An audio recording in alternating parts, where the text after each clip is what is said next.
Good evening and welcome back to another session of object-oriented programming using C++. My name is Himanshu Gupta, and in today's video I will cover polymorphism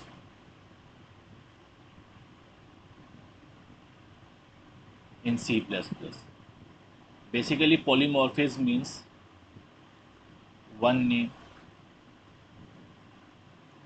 and multiple forms.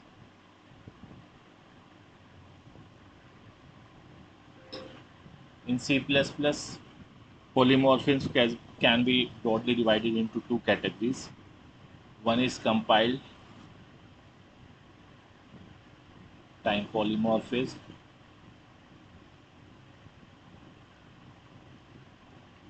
and runtime polymorphism.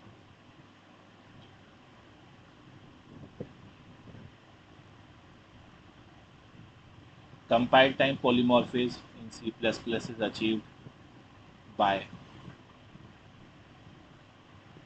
function overloading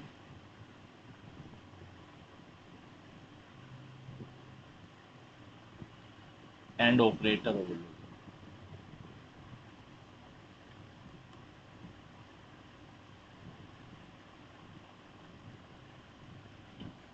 While runtime polymorphism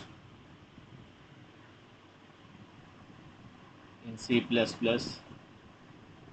is achieved through inheritance and virtual function.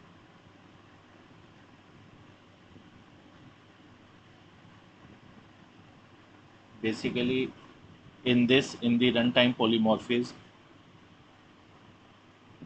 uh, the derived class, what we do, we override base class methods in the derived class, and let's say pointer or reference to the base class. See, we create the uh, reference of base class and call the appropriate method on the actual point and on the actual object type at runtime. This is possible because of the dynamic, or we can say late binding.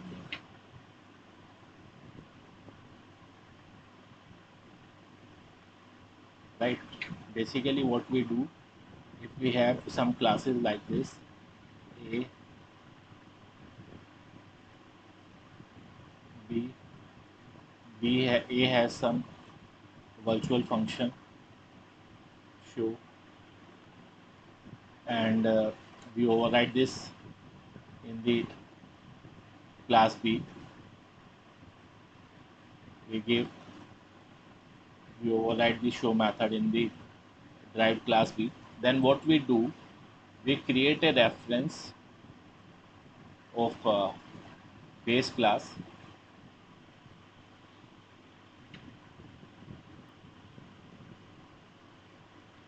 like this and store the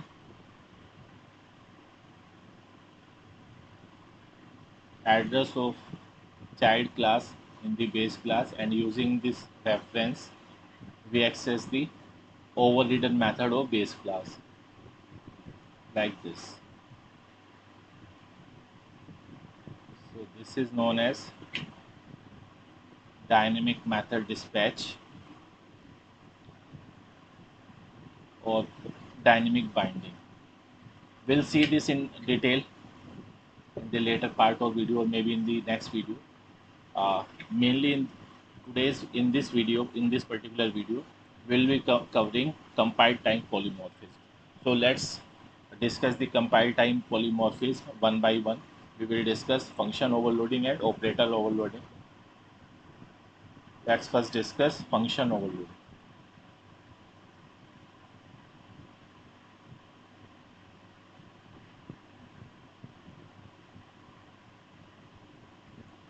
So when we use same name function in the class using different parameters, let's declare a class test, and in the public section if I use different functions like void show,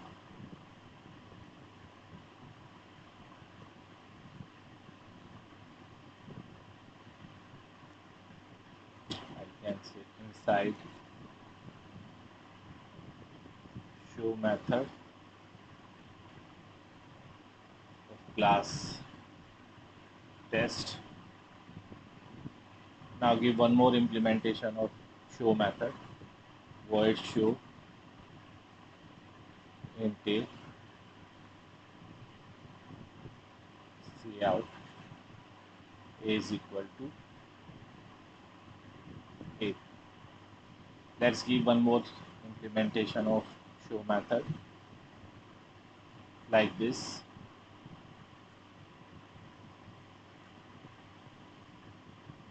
and print a is equal to a and b is equal to b. So basically this is known as function overloading. Function overloading. Here we have defined three functions with same name, right? So what is the meaning of polymorphism? One name and multiple form. So we have single name function show, and we have different variations of this function. Now how will we call these functions? Let's see.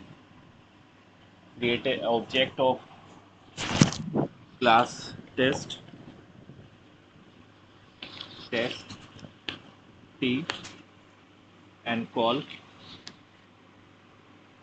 different versions of show like this, t dot show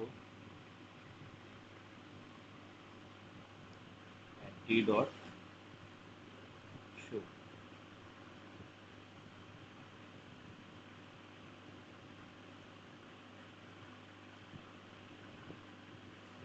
Okay, so you can see it is very intuitive that this, if I call this show function as function 1, this as function 2 and function 3, then this call will invoke function 1, this call to show function will invoke function 2, and this call to show will invoke function 3, right? Because uh, this particular call will invoke the function that matches the function call. Here we have passed one argument, so which function is having one argument? The second one. So this should call the second function, and so on. So this is our function overloading. In function overloading, we declare multiple functions of same name in the same class. The way we perform the function overloading, in the same way we can perform the constructor overloading.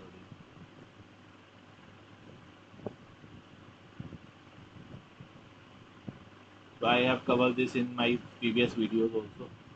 If we declare 2-3 constructors having same name like this, class test in a,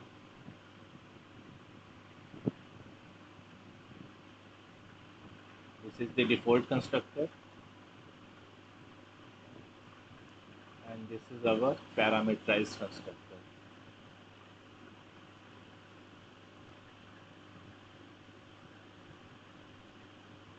right?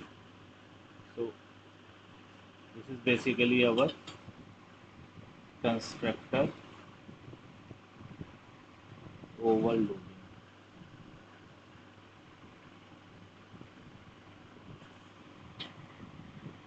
Now let's discuss the operator overloading. So basically, compile time polymorphism is of two types: function overloading and operator overloading. In function overloading, we declare or define multiple functions having same name. And in operator overloading, what we do, operator overloading.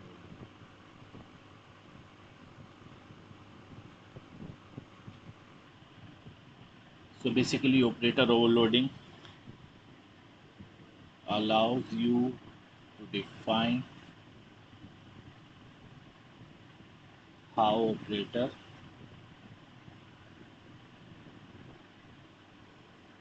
behave with user defined types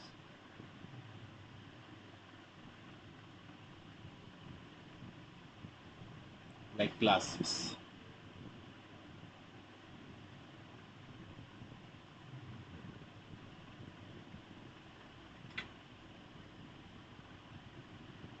See, if I talk about operator plus, it can be used to add two numbers like this, a plus b. But what if we want to add two complex numbers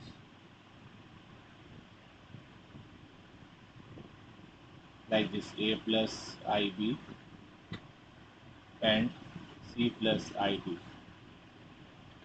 So normally uh, we can't add these two numbers in a single group. So, but by overloading the plus operator, we'll be able to do that. So we'll see through the example how we can do this.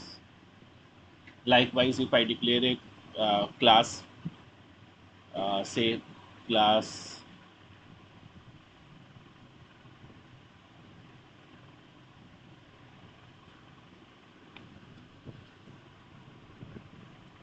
vector 3D, in which I declare three variables like this, x, y, and z, and I want to add all of them uh, like this, x,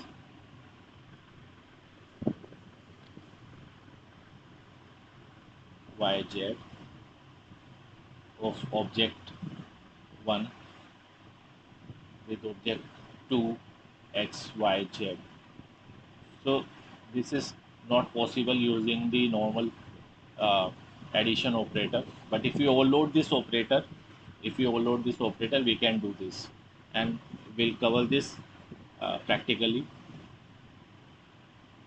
Now the thing comes, how do we overload the operator? So for overloading the operator, we use the keyword operator. We have return type operator, the name of operator. Suppose we want to overload the plus operator, then we will write plus.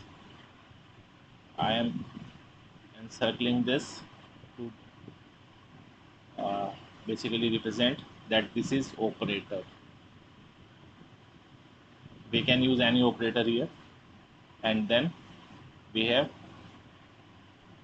list of arguments, and this is our function body. So our operator overloading will be done like this. This is the syntax for operator overloading. Now I will take two examples of operator overloading. First, I will declare a complex class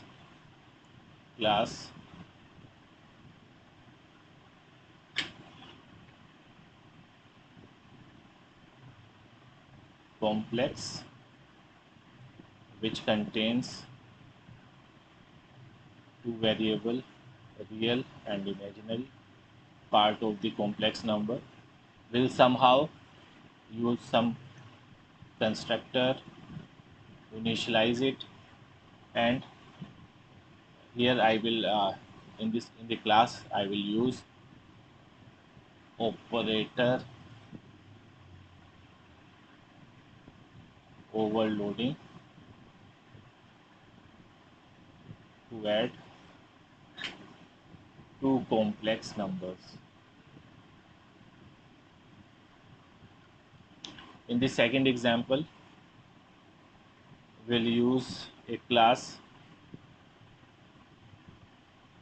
vector 3D, and we will declare three variables like this: x, y, z, and our task is to add all of them using the plus operator. So again we will use some constructor and operator overloading, right? So let's cover them one by one, and using our online compiler, let's first define the complex class complex for complex number. Here we'll declare two variables, imaginary and real. For real part r. In the public section, let's declare the constructors. This is our default constructor, which will initialize the values of class members by 0. Now parameterized constructor I and r, initialize them. This dot I is equal to y, and this real is equal to real. Now let's overload the plus operator. So what will be our return type? We want to return the object of this complex number. So our return type will be complex.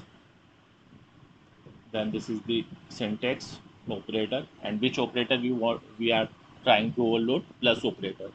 So here we'll give plus operator, and then we'll pass a reference of complex class, suppose OB. Now here we have to basically simply add two numbers. So declare a temporary declare a temporary object complex temp, and what will we do? Temp dot I is equal to I plus ob dot I, and temp dot real is equal to real plus ob dot real, right? We can write this in any sequence. Basically first real should come. Okay, then we have added the complex numbers. So let's return temp. So this is our operator overloading. We can display the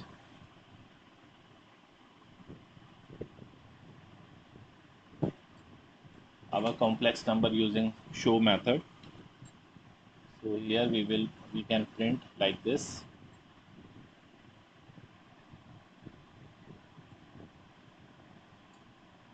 First real part, then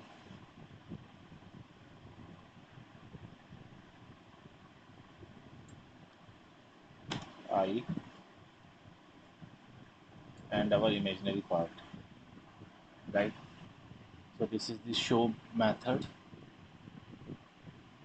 Now in the main method, we will create two complex number, complex C1, pass some values 2, 3,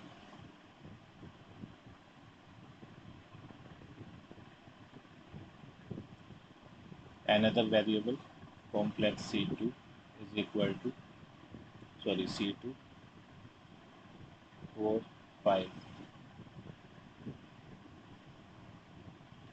and complex C3 is equal to, suppose, C1 plus C2, right? Now we have added C1 and C2 into C3, so let's print the value of C3 using C3 dot show. Let's check the output. So the output should be 6 plus 8. It is giving some error. Let me check. Okay. Complex. Now then. So this is 8 plus I6. We can print the values of C1 and C2 as well, like this. C1 dot show, C2 dot show.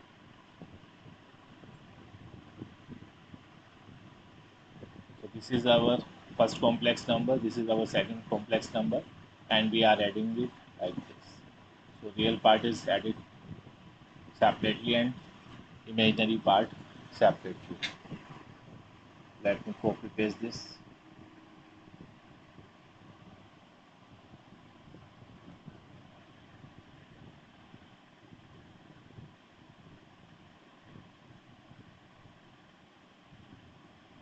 In our OneNote.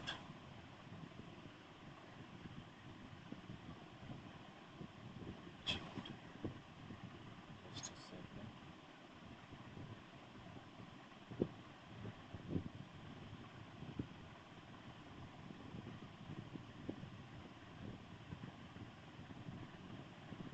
Okay, now let's write our next code.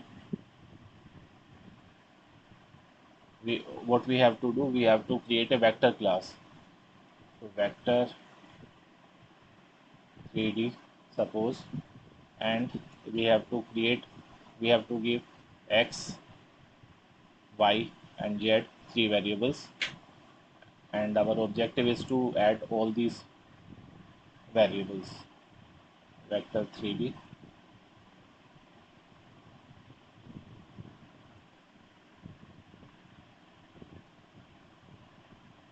and vector 3D, this is constructors. Initialize all the values, x is equal to 0, y is equal to 0, and z is equal to 0.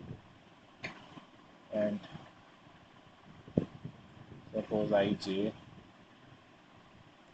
k. We are also initialize x is equal to y, j is equal, sorry, y is equal to j, and z is equal to k. So we have initialized our variables. This should return the object of vector 3D type, and here pass the vector reference to this class. Create a temporary object. So everything will be like our previous example. Temp dot x is equal to x plus ob dot x temp dot y is equal to y plus ob dot y, and temp dot z is equal to z plus ob dot z, and return temp. And here we can print the here we can print this vector like this.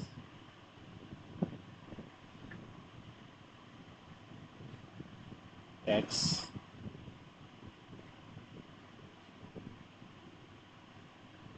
comma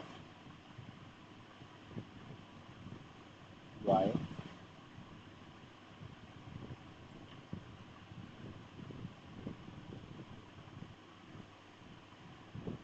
z, and close it. So x, y, z. Okay. So now simply create two vectors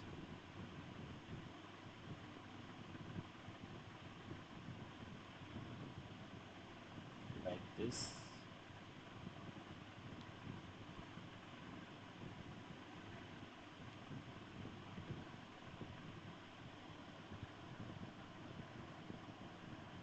Vector 3D v1, suppose 1, 2, 3.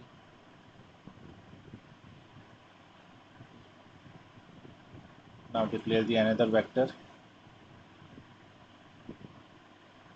v2 as 3,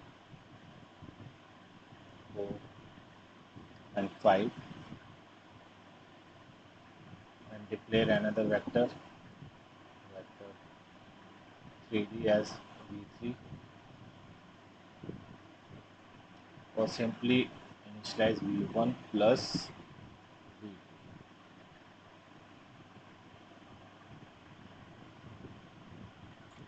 Call show method on all the vectors, v1 dot show, v2 dot show, and v3 dot show.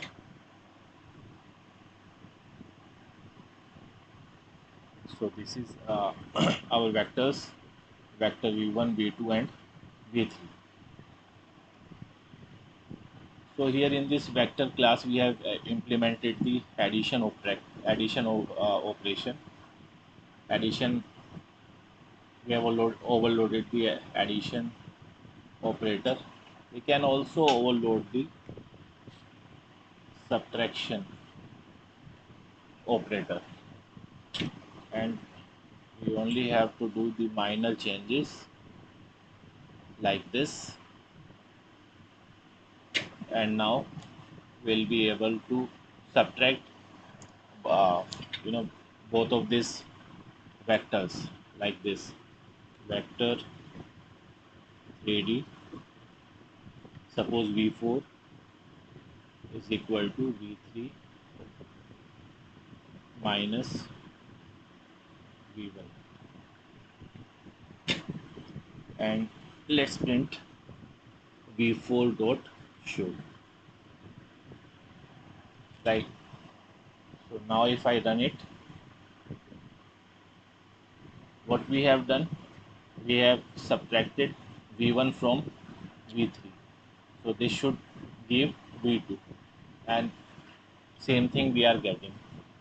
So I hope now you have understood how we can operate, how we can overload different operators using our operator overloading concepts. This is example 2.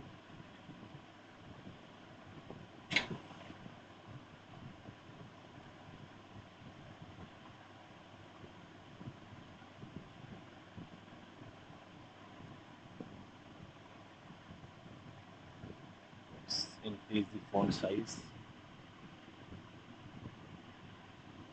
Okay.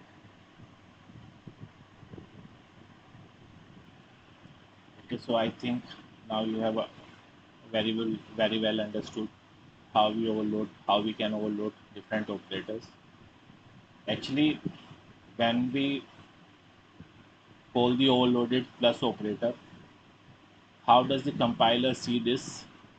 It is equivalent our v1 plus v2 is equivalent to this statement like this: v1 dot operator plus and v2. Basically, how do we call the functions? Ob dot show like this. So this becomes the first operand becomes our current object, and basically the second operand is passed inside the function, and the result of this is returned and assigned to our v3. So thank you very much. In the next video we will cover the runtime polymorphism. Thank you very much.